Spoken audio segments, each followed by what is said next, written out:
नमस्कार मित्रांनो, मी advocate PB. Joshi आज परत आपल्यासाठी एक नवीन व्हिडिओ नवीन विषयावर घेऊन आलेलो आहे. आणि तो विषय आहे की आपल्या भारताची न्यायव्यवस्था कशी आहे, नेमकं आपल्याकडे न्याय देण्याची प्रणाली कशी आहे, बरोबर आहे.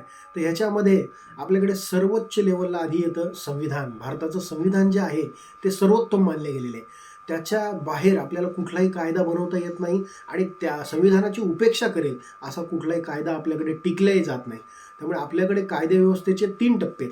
एक टप्पा म्हणजे लेजिस्लेचर, त्याला आपण मराठीमध्ये कायदे मंडळ म्हणतो. दुसरं आहे एक्झिक्युटिव्ह, त्याला आपण कार्यकारी मंडळ असे म्हणतो. आणि तिसरं आहे ज्युडिशरी, त्याला आपण न्यायपालिका असं म्हणतो. तर ज्युडिशरीमध्ये सगळ्यात सर्वोत्तम लेवलला जी ज्युडिशरी आहे, न्यायपालिका आहे, त्याला आपण सुप्रीम कोर्ट, सर्वोच्च न्यायालय असं आपण म्हणतो. ते आता सध्या दिल्ली येथे स्थित आहे आणि पूर्ण देशासाठी ते एकच न्यायालय आहे.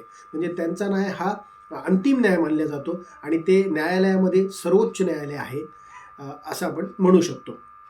तर आता याच्यामध्ये आपण आपल्या भारताने लोकशाही स्वीकारलेली आहे. लोकशाही म्हणजे काय नेमकं बरं? लोकशाही म्हणजे लोकांनी लोकांसाठी निवडलेलं शासन म्हणजे लोकशाही.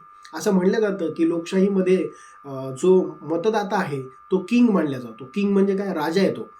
असं का म्हणलं बरं? कारण दर 5 वर्षांनी निवडणुका होतात आणि त्यामध्ये मतदानाचा अधिकार हा मतदाताकडे असतो आणि त्याच्या हिशोबाने त्याला जो उत्तम कॅन्डिडेट वाटतो, योग्य कॅन्डिडेट वाटतो, त्याला तो निवडून देऊ शकतो. त्याच्या मताचे वोटिंग करून.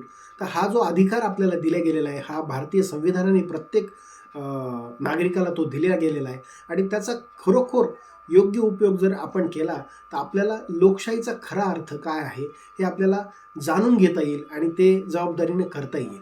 तर आजच्या व्हिडिओमध्ये मी एवढंच सांगू इच्छितो. या रिलेटेड जर का काही डाऊट असेल तर नक्की तुम्ही कमेंट बॉक्समध्ये लिहा. आपण त्या रिलेटेड आणखीन एक व्हिडिओ तयार करू. धन्यवाद.